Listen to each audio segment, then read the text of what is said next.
Olá, meus caros ouvintes, aqui é o DM. Hoje eu trouxe aqui o Apotecário Arcano para conversar comigo de novo. A gente vai bater um papo muito bacana sobre Old School, né? Eu sei que muitas das pessoas que acompanham aí o canal têm curiosidade, quer saber como é que adentra nesse mundo, nessa mentalidade, nesse modo de jogar, e tem curiosidade para saber como que isso funciona, quais são as regras do jeito Old School de jogar, quando começou e tal. Você pode voltar lá no primeiro vídeo do canal, você pode dar uma olhadinha no panorama geral que a gente teve numa conversa bem antiga, eu e o Apotecário, sobre isso, que traça ali mais ou menos uma linha cronológica das origens do D&D. Mas fica comigo nesse papo, fica com a gente nesse papo se você quer aprofundar mais. A gente vai abordar uns tópicos muito interessantes sobre essa forma de jogar. E eu vou passar aqui para o Apotecário para ele se apresentar, para ele promover o canal dele também e explicar um pouco pra gente como é que é essa forma, essa maneira de jogar o OSR. Saudações, aventureiros! Estamos aí mais uma vez para bater esse papo bem legal sobre Old School, essa mentalidade de jogo, que é uma mentalidade de jogo muito bacana e que muitos não conhecem ainda, apesar de estar em uma certa ascensão há algum tempo, né? O OSR já está numa certa ascensão. Então, se você não conhece, fica aí para conhecer. Se você já conhece, vem trocar essa experiência com a gente, comentar também sobre o que você acha, o que você sabe, as suas experiências. E o Apotecário Arcano está aí, o link do canal acredito que vai estar na descrição. Dá uma olhada aí se você quer se inspirar. Tem audiodramas de várias aventuras que a gente já jogou, de várias desventuras que passamos. Então dá uma olhada lá se você quer se inspirar, criar alguma aventura ou criar algum personagem, ou quiser que a sua história seja contada também, comenta lá. É isso aí, minha gente. Nós nos vemos aqui no meio do nosso XP. Fica com a gente.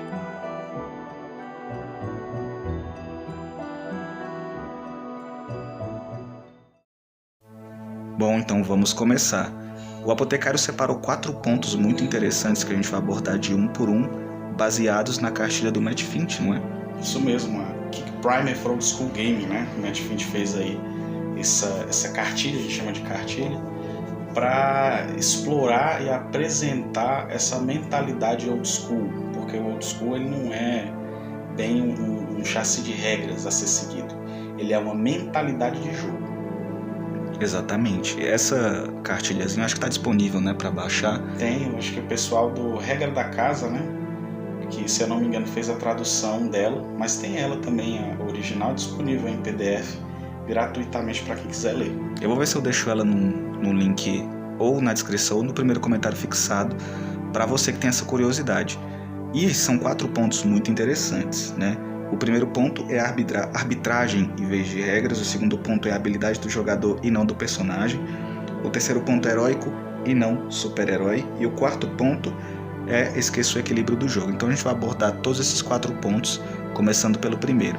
Eu falei um pouco sobre a arbitragem, a diferença entre arbitragem e regras no último vídeo do canal. Se você não viu, você volta lá, dá uma olhada que eu comentei um pouco sobre a diferença de arbitragem e regras e como que você faz um balanceamento aplicando as coisas, ou como que você aborda esses dois parâmetros dentro do seu jogo. Mas o jeito Old School tem sua própria forma de ver a arbitragem das regras, né? Isso mesmo, o Old School ele visa o quê? Ele visa regras leves e moderadas. Ele visa um leque de possibilidades que não é baseado em parâmetros fixos. A gente observa muito em outros jogos que existem muitos parâmetros, muitas regras para tudo. Até mesmo no AD&D do Gygax, né, de 77, que ele traz uma linha avançada de jogo. Então, através dessa linha avançada, ele traz novos parâmetros, traz novas regras para coisas. Assim, geralmente tem pessoas que se habituam mais com regras, né? Pessoas que querem jogar com mais regras, se identificam com mais regras, né? Geralmente quando não tem uma regra a respeito de uma situação, ela fica meio perdida. Mas a mentalidade de jogo Old School é exatamente essa, né? Você ter uma regra leve e moderada, uma coisa simples que você consegue adaptar. No caso ali o mestre, né, o juiz, ele adapta conforme a cena, conforme o local, conforme o lugar, conforme a situação. Ele vai adaptando, não tem uma regra específica para aquilo.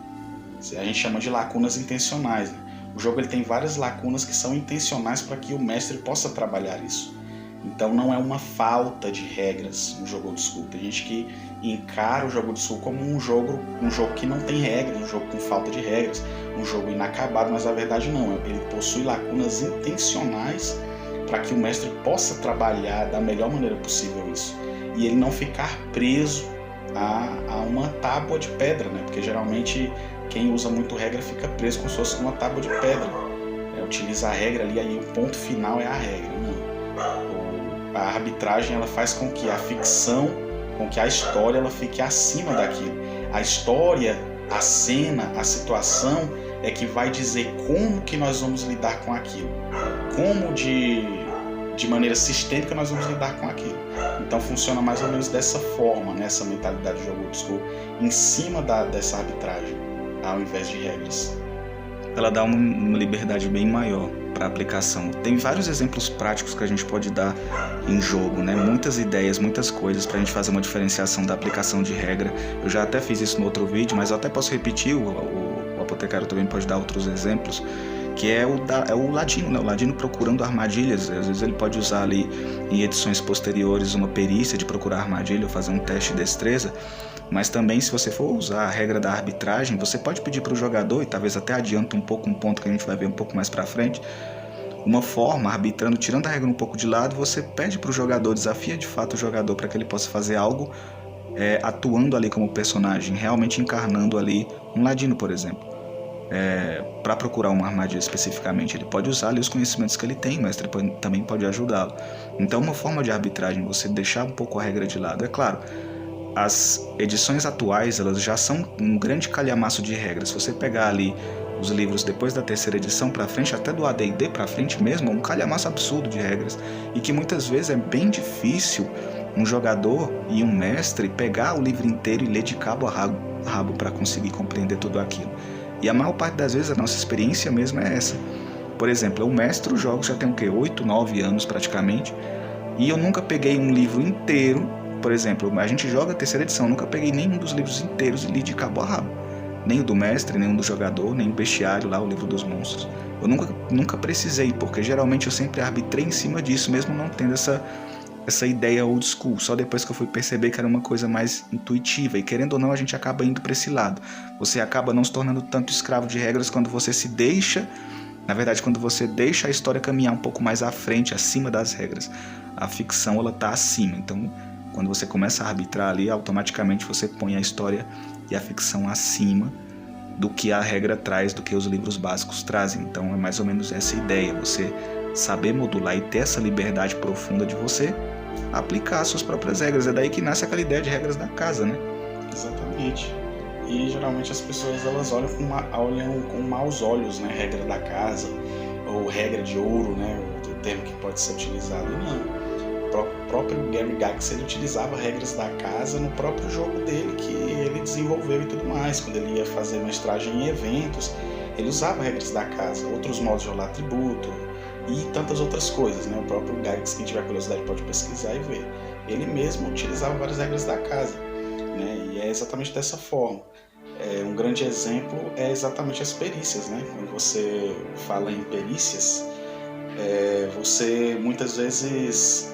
Quando faz esse teste, essa classe de dificuldade, você pegar a terceira edição, por exemplo, você tem lá a perícia, e aí você gradua ela é baseada em algum atributo e tal, você tem um número. E aí você tem que romper aquela classe de dificuldade. A classe de dificuldade é 15, o mestre impõe. Aí você tem um 10 lá, graduado, você teria que tirar um 5. Então, basicamente, você, eu quero fazer teste aqui de tal coisa. Aí você simplesmente rola o dado, passou e tudo bem, é o que acontece. E não leva o jogador a interpretar, a levar um pouco mais a fundo, né? Exclui um pouco isso. Então essa questão de você não utilizar perícias, você joga old school, não tem perícias para você utilizar, né? Até mesmo na AD&D isso era uma regra opcional. Até na segunda edição da AD&D era uma regra opcional você utilizar a perícia. Por quê? Porque o jogador tinha que dizer com clareza a intenção dele. Ele tinha que descrever bem ali a ação que ele ia fazer, com clareza, com esperteza. Ele tinha que pensar, tinha que maquinar na cabeça dele para desenvolver aquilo que ele ia fazer. Não simplesmente ia falar assim, vou rolar aqui um teste de desarmar a armadilha. Rolei o dado, passei, você conseguiu desenrolar a armadilha, pronto. desarmou ela. Não, ia lá e fala assim, o cara fala, eu quero desarmar essa armadilha. Aí o mestre fala assim, como? E aí vem o desafio ao jogador, né? Aí seria a gente já ia entrar no segundo tópico, né? Falando sobre isso, desafio ao jogador e não o personagem.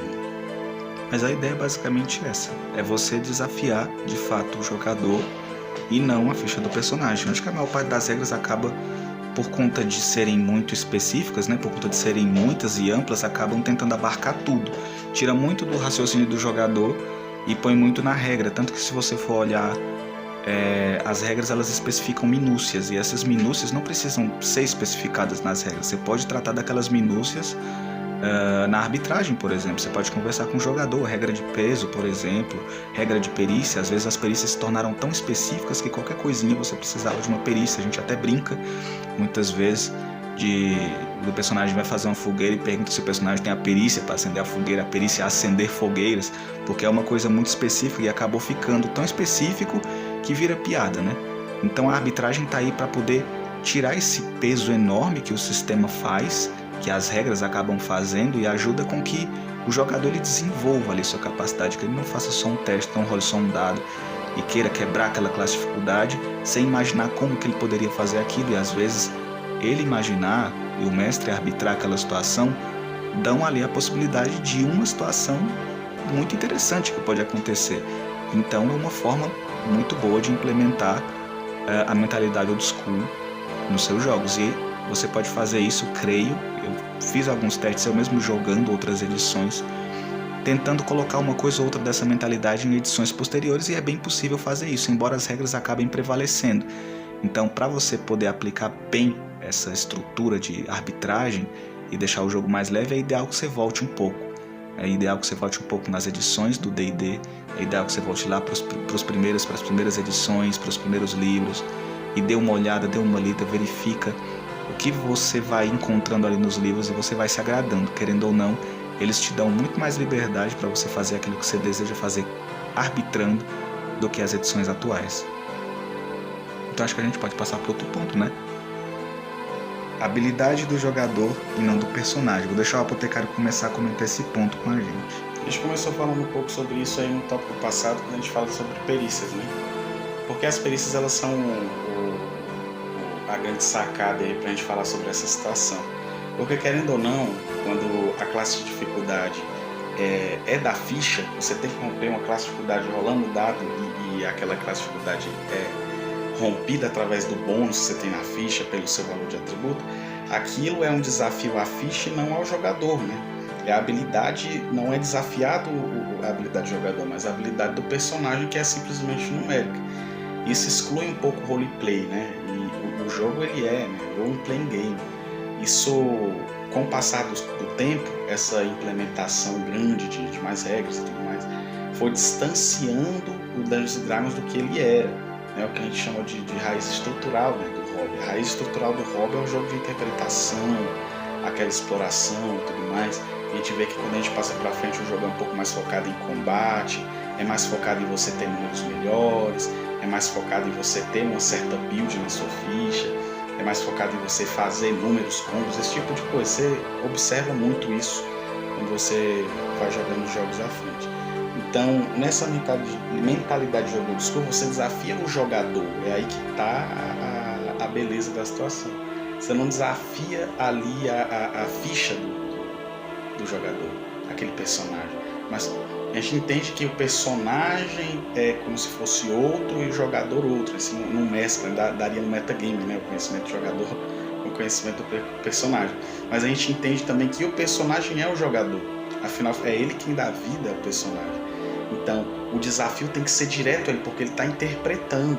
Então quando você exclui essa questão de você rolar um dado para você desarmar armadilhas e simplesmente cortar toda uma situação que poderia acontecer, né, uma ideia mirabolante que o jogador poderia ter tido, você voltando aí, utilizando essa mentalidade de jogo old school, você pergunta para ele como que ele vai fazer aquilo, ele vai ter uma ideia mirabolante para poder desenrolar. E aí você entra naquele desafio um pouco mais mundano, um desafio que não é voltado somente para o combate, né? Porque quando você vai ver, as pessoas elas imaginam que os desafios do do jogo, do RPG, é simplesmente combate. E aí alguns até vão ficar, pô, demorei 3 anos aqui para abrir uma porta. Mas na verdade não, aquilo faz parte da situação, faz parte da trama. Como que eu vou abrir essa porta? Então ele vai pensar naquilo. O mestre vai fazer com que o jogador ele exercite sua mente para poder pensar como que ele vai fazer aquela situação. E é nesse ponto que você trabalha principalmente a questão da atuação do personagem, né? O jogador ele não pensa mais como uma pessoa que está jogando um jogo eletrônico. Quando você está jogando um jogo eletrônico, você não está jogando com um personagem, você está jogando com um personagem 3D que está fora de você. Então você está jogando de certa forma em terceira pessoa.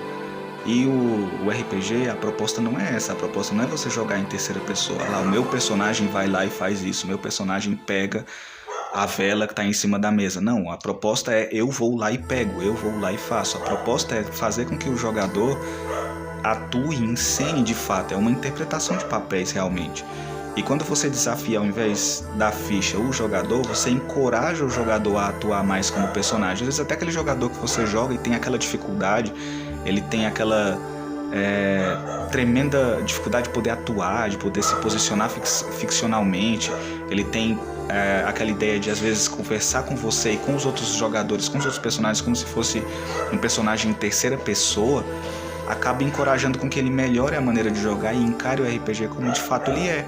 É um jogo de interpretação de papéis, que é o principal. E com o tempo a gente percebe uma mudança da estrutura do jogo. E aí você vê um jogo mais tático. Eu costumo sempre falar que as edições posteriores, na terceira edição para frente, o jogo se tornou muito mais tático. Um jogo focado mais em tabuleiro, quase que se tornou um jogo de tabuleiro. A gente utiliza esses recursos nos jogos para aproveitar o máximo das edições possíveis. Não é proibido, você pode jogar esses jogos da maneira que você quiser. Você pode jogar assim, mas quando você quer implementar uma mentalidade mais old school, você quer fazer com que o seu jogador seja encorajado a atuar como personagem, você quer que aquela situação aconteça na sua mesa, você precisa encorajar primeiro esse posicionamento, desafiando o jogador como personagem e evitando jogar muito da responsabilidade nos dados. Os dados estão ali para ser um acessório, é um charme do RPG, é claro, mas eles estão ali para ser um acessório, para ajudar a randomizar ali na hora do combate, na hora de alguma situação. Mas querendo ou não, a posição e a decisão final serão sempre do personagem, é claro. Isso vai proporcionar, como eu já falei, situações muito boas.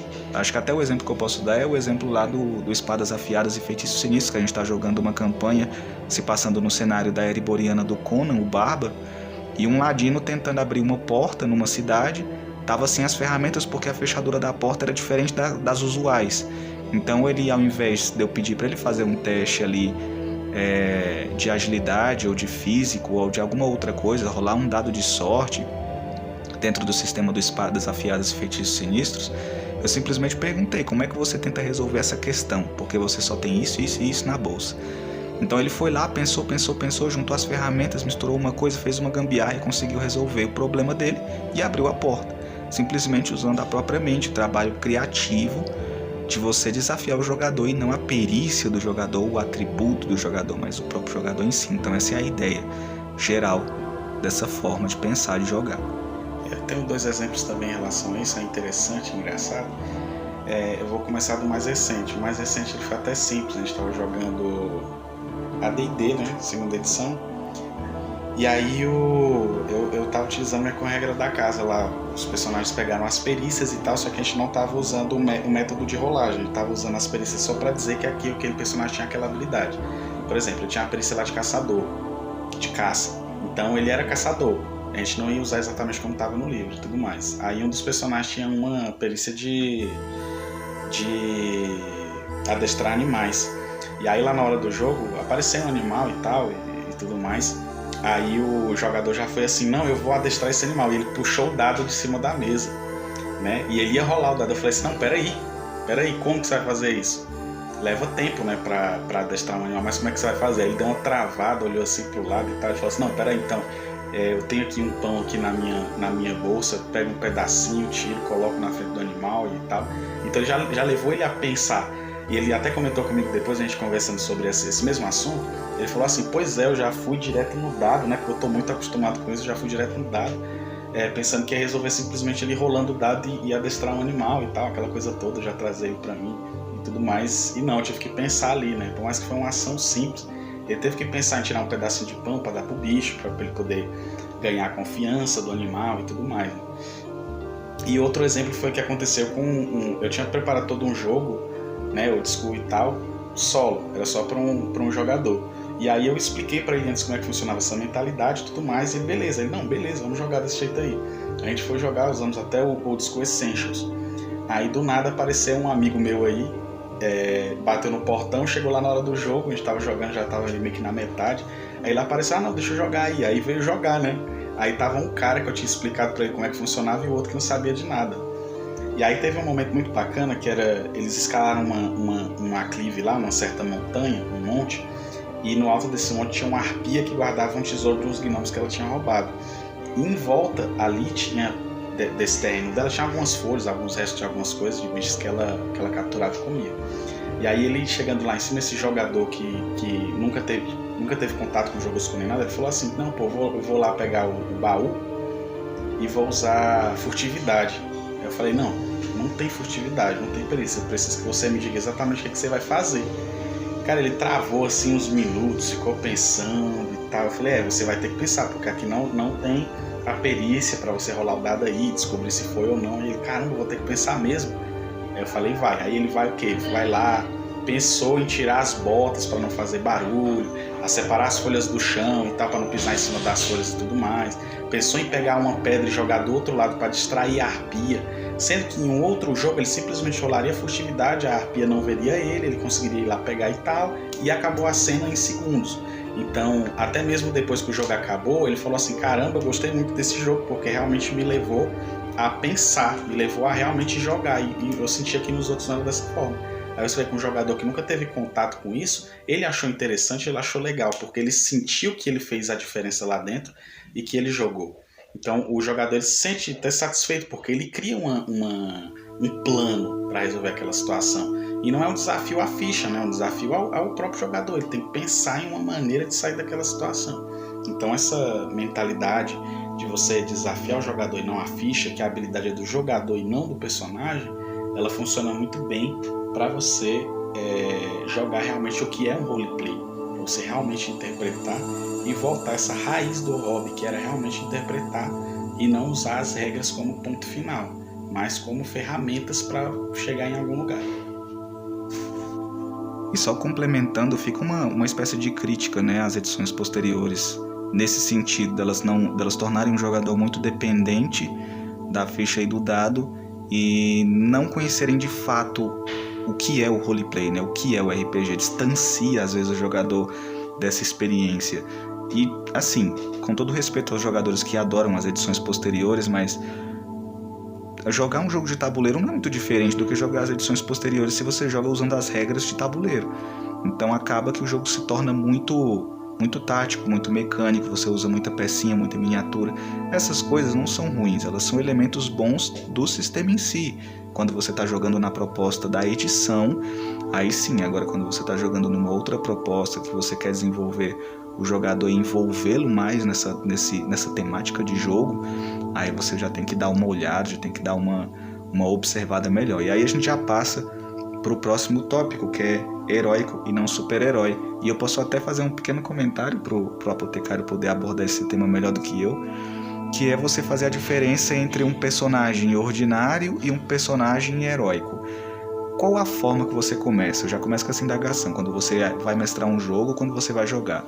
Qual o grau de poder do seu personagem no primeiro nível? Ali no comecinho do jogo, ele já é capaz de fazer coisas que uma pessoa comum seria capaz de fazer na mesma situação que ele está?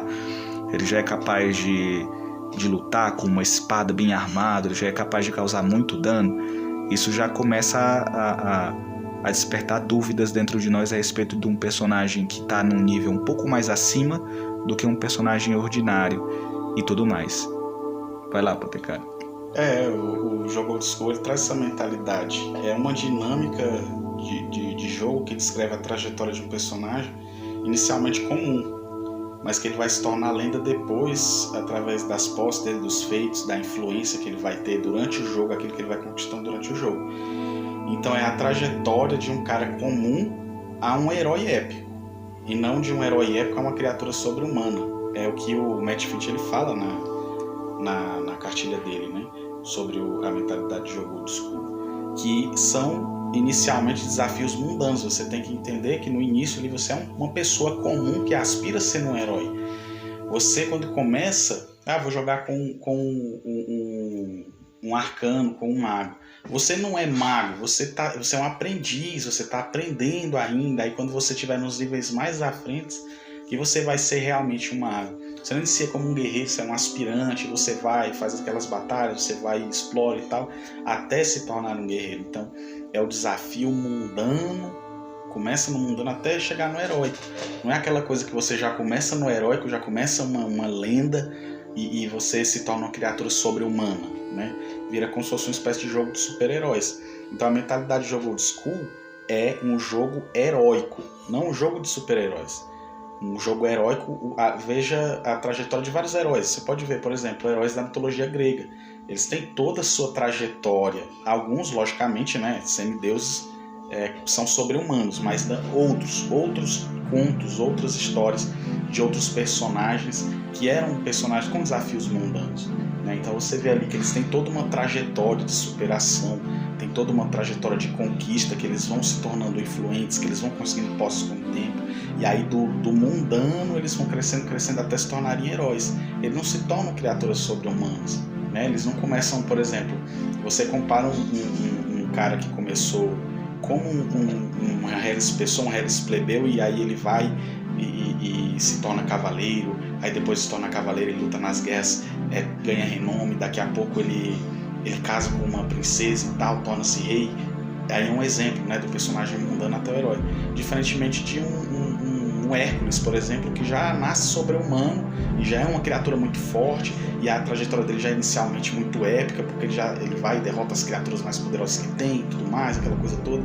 Então a mentalidade de jogo old school não é essa, você não começa já no épico, né? Você começa no mundano, e os desafios vão ser mundanos. Desafios de atravessar uma porta, por exemplo, esse é um dilema do personagem, a dificuldade de atravessar uma porta, de entrar em uma construção que está totalmente fechada, ele não consegue derrubar aquela porta, então ele tem que criar todo um plano para conseguir adentrar aquele lugar. Então esses são os desafios. Aí você vê que nos jogos um pouco mais para frente, que essa mentalidade foi deixada um pouco mais de lado, essas minúcias, essas coisas que são desafios interessantes para o jogo, elas ficam para trás, esses personagens simplesmente passam reto, e os desafios geralmente se resumem a combates, né? Isso não é uma coisa que foi trabalhada, que foi mudada com o tempo. As edições elas vão passando, elas saíram das mãos dos criadores originais, ou seja, elas vão se distanciando naturalmente daquilo que o Dungeons & Dragons inicialmente era, né? Da sua raiz estrutural, da sua estrutura, né? Então, naturalmente isso vai acontecer. Então, naturalmente as pessoas tendo contato com essas edições, elas vão aderir a essa mentalidade que essas outras pessoas que tiveram outras visões do jogo de outros criadores tiveram. Então elas vão entrar nessa mentalidade. Por isso que às vezes é um pouco difícil as pessoas se adequarem à mentalidade de jogo old school, porque elas já estão muito acostumadas com isso. Mas, como eu citei o exemplo lá do meu amigo que se interessou, gostou, achou legal, vai acontecer, porque você se sente bem, você é desafiado, e você, quando você consegue realizar aquele desafio, criar um plano e tal, você se sente realizado, porque você entende que você fez a diferença ali, né? Dá até para usar essa analogia do heróico e dos heróis gregos, né? Do herói mundano e do semideus. Se você for comparar como o personagem que começa num nível comum, ordinário, com os desafios ali de poder abrir uma porta, de poder se esgueirar, de ter que arrumar alimento, né? Você entra até na questão de gerenciamento de recursos, de você poder fazer essas coisas, ao invés de você focar muito no combate, você consegue classificar esse herói mundano que lida com desafios mundanos como um herói comum, e esses heróis, esses super-heróis das edições posteriores como semideuses, quase que literalmente, né? Você pega ali a mal afamada 4ª edição, por exemplo, né? Usando ela como um exemplo, claro. Você pega ali um personagem no comecinho do jogo, ele já dá vários dados de dano, simplesmente. É como se o jogo inteiro fosse focado exatamente para a questão do combate e do dano. E o único desafio que o jogador enxerga quando ele olha para frente pro personagem dele é o combate. Então ele vai montar o personagem visando o combate, ele vai montar o personagem pensando em quanto dano ele vai causar, ele vai montar o personagem pensando nisso, naquilo, nas habilidades que ele vai pegar, montando a build, que é uma visão meio de jogos eletrônicos com o tempo, e ele acaba aplicando isso no próprio D&D, no próprio jogo em si, no RPG em si. E ele não foca mais na interpretação do personagem, do ponto de vista ficcional que ele tem acerca do mundo que ele está, da situação que ele está vivendo, da situação que ele está vivendo com os outros personagens em si. Ele acaba focando mais em construir um personagem muito mecânico e pouco ficcional, um personagem muito fora ali, um personagem muito Frankenstein acaba no final. Às vezes por isso que existem aquelas regras de multiclasse, e quando você acaba montando um personagem multiclasse, ele parece muito um Frankenstein. Às vezes você pega um aspecto de uma classe, um aspecto de outra, justamente para você montar uma build que cause mais dano, que esse é o foco dos jogos, acaba se tornando o foco posteriormente dos jogos atuais. Só que a mentalidade de jogar é uma regressão. Você não vai tratar dessas mecânicas como foco principal da montagem do personagem, porque você vai começar com um personagem ordinário. Muitas vezes em alguns retroclones, até no Morkborg, né, um retroclone famoso, tem uma opção de você começar com um personagem que não tem classe nenhuma. Você começa ali com um personagem comum e mundano, uma pessoa normal da sociedade, que conforme o jogo vai avançando, ele vai definindo o caminho que ele vai trilhar e seguir só depois que ele vai adquirir alguma coisa. Isso me lembra também até as tabelas de riqueza lá dos personagens que tinha lá no Advanced, né? Quando você atinge certos níveis, você tem uma fortaleza, você tem ali um forte, você tem um exército, um grupo de pessoas. Então você constrói um background conforme você vai avançando dentro da história, e ao mesmo tempo vai tratando essas coisas como recompensas aos desafios que você vai colocando, que o mestre vai te colocando, desafios que não estão focados demais no combate, não são táticos demais, mas que são de fato desafiando o jogador no sentido da interpretação dele como personagem. E por fim, o último tópico é esqueça o equilíbrio do jogo. Então o Apotecário vai abordar esse daqui, eu vou deixar nas mãos dele. Então essa é a ideia de que o jogo ele não flui de acordo com os personagens, com o nível dos personagens. O mundo ele independe, o mundo de jogo independe dos personagens. Por isso é totalmente aceitável de que eles possam encontrar desafios acima dos níveis e das capacidades dele. Porque em primeiro lugar desenvolve-se o bioma, desenvolve-se o lugar. Por exemplo, você vai começar um jogo que vai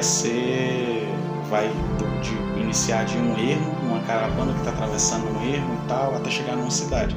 Então você desenvolve aquele ermo. Como é que ele é? É uma planície, tem floresta na direita, na esquerda tem um pântano, e na frente tem tal coisa, tem uma cordilheira que atravessa e tal. Você cria todo o bioma e vê o que faz sentido existir naquele bioma. Faz sentido que nessa floresta tenha tal criatura, faz sentido que nesse pântano tem tal criatura e tal, e às vezes até utilizando tabelas de geração aleatória de criaturas e tal, você vai chegar a isso, você vai criando, você vai vendo o que faz mais sentido dentro daquele bioma que você criou, daquele mundo, daquele lugar, e não baseado no nível dos personagens. Só porque os personagens são nível 1, né, em todo esse bioma só vai ter monstro de desafio nível 1, só vai ter Goblin e Kobold.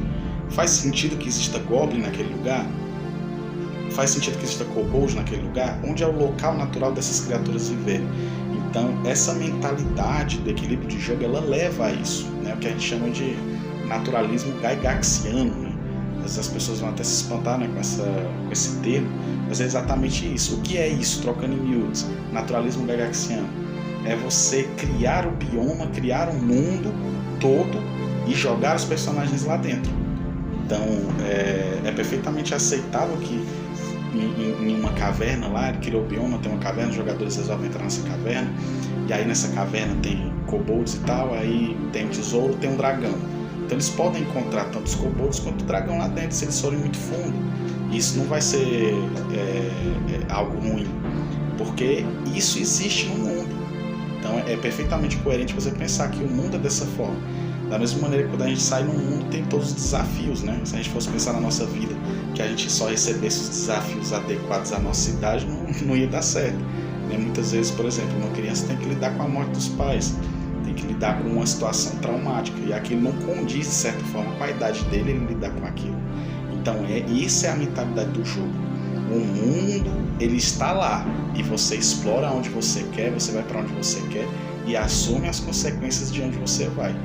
Então, esqueça o equilíbrio de jogo, crie o mundo como ele é, com as criaturas que fazem sentido estar ali, né? Os desafios do jeito que estão ali, de acordo com o bioma, de acordo com o lugar, né? E não de acordo com o nível do personagem. Isso vai trazer um desafio, vai trazer uma sensação de um mundo de jogo mais real, né? O jogador ele não vai pensar que ele sempre vai conseguir passar de todos os desafios porque os desafios são adequados a ele. E aí o cara fala assim, pô, mas esse desafio estava muito pesado, né? Estava muito pesado, estava para além das nossas capacidades. E aí é porque ele está acostumado com essa situação, né? De sempre ser medido ali de acordo com o nível dele. E muitas vezes isso não vai fazer sentido com o mundo, com a ficção, não vai interagir com a ficção, não vai interagir com o mundo e vai sair dessa forma. E a sensação que o jogador tem quando ele é desafiado é essa segurança, né? Afinal de contas. Você ter a segurança de estar no primeiro nível e você olhar assim, bom, eu vou fazer o que eu quiser, porque eu sou do primeiro nível, o mestre não vai colocar desafios para além do primeiro nível para mim, então eu posso fazer o que eu quiser. Eu vou enfrentar só Goblin, Kobold e inimigo de nível de desafio coerente.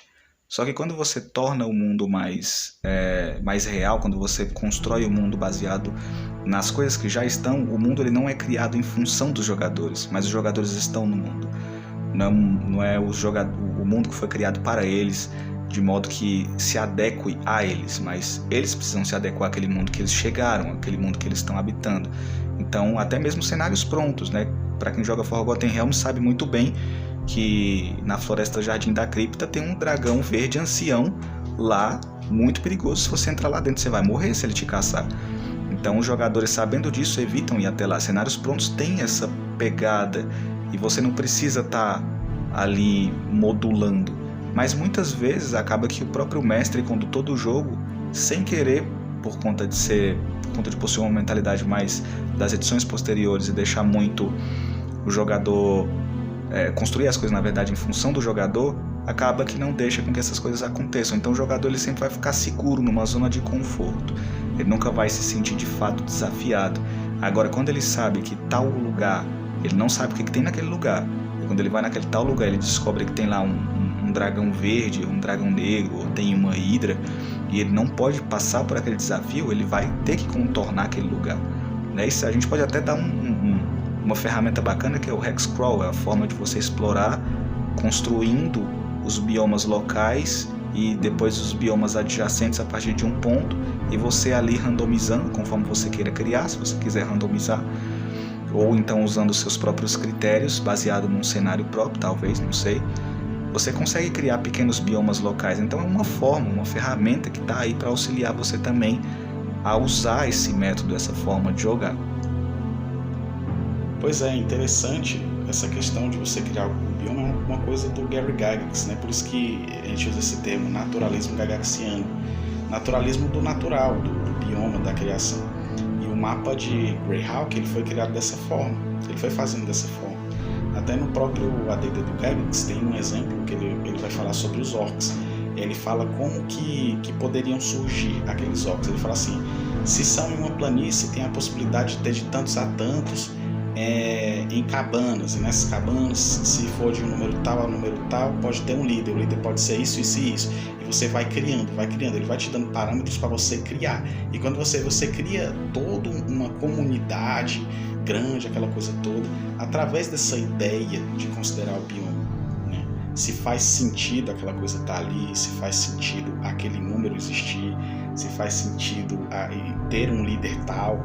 Então é interessante porque você pensa no mundo, você pensa na história, você não cria uma coisa aleatoriamente que não faz sentido nenhum, né? Tipo, imagina os caras estão caminhando e encontram um cubo gelatinoso no meio de uma planície. Não é uma criatura de planícies, né?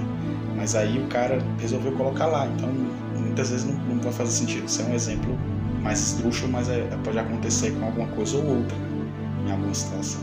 Então, levar essa ideia de esquecer o equilíbrio do jogo já leva essa profundidade de criar o mundo e criar tudo aquilo ali em volta. Então vai ser muito mais rico porque você vai pensar em mais detalhes. E aquele negócio, o cara não pode ter medo de... Ele pode ter medo de morrer. Então ele vai ter, se ele tiver medo de morrer, ele vai ter que dar todos os seus pulos para não morrer. Ele não vai ser aquele cara que joga pensando assim, eu não vou morrer, o mestre não vai me matar, ou então o desafio não é grande o suficiente, tá? Eu vou sobreviver. É aquele cara que tem uma autoconfiança gigantesca. E o jogo é como uma vida normal, cheia de dilemas, de problemas e tal. Eventualmente pode acontecer de um morrer precocemente em alguma situação ou outra porque confiou demais, né? Estava muito cheio de si. Então os desafios na mentalidade de jogo old school, elas vão de acordo com o mundo. Então pode ser que você encontre algo muito além do que você imaginava numa masmorra. Até porque a ideia mesmo não era passar por desafios, enfrentar desafios em luta. A maior ideia da mentalidade antiga, se você for dar uma olhada até no D&D original, D&D 0 e tal, aquela coisa toda, nos livros que o Gary Gygax ia descrevendo, ele descrevia ali mais uma alternativa de você passar para os desafios, contornar as batalhas, para você conseguir subtrair os tesouros. Então era um jogo mais de caçar tesouros, essa coisa toda, não tão focado no combate. Exatamente. Eu sei que o papo tá muito bom, mas a gente precisa encerrar. Afinal de contas, os vídeos eles têm sempre uma duração limite, então eu sempre tento evitar os vídeos ficarem muito longos, até porque é difícil algumas pessoas acompanharem até o final. Mas a gente vai dar continuidade a esse papo logo em outros vídeos futuros. A gente vai abordar esse mesmo assunto. Vocês já me acompanham aí já tem um tempo, vocês já sabem que eu tenho essa visão também. Então já deixa seu comentário, deixa sua dúvida, não só para mim, mas também para o Apotecário. Eu vou deixar o link do canal dele aqui na descrição do vídeo, no primeiro comentário fixado. Vai lá que hoje mesmo, na publicação desse vídeo, que eu vou postar esse vídeo hoje, ele publicou um audiodrama muito bacana. Vai lá dar uma olhada que você pode pegar uma inspiração muito boa.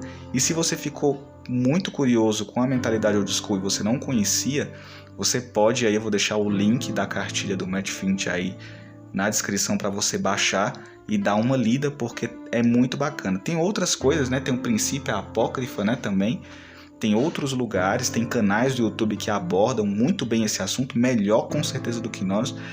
Mas se você se interessou, deixa aí seu comentário, deixa seu like, deixa sua dúvida, sua crítica, sua ajuda, sua experiência, que tudo isso aqui é para nos ajudar a jogarmos de maneira melhor e termos uma experiência muito melhor com o RPG.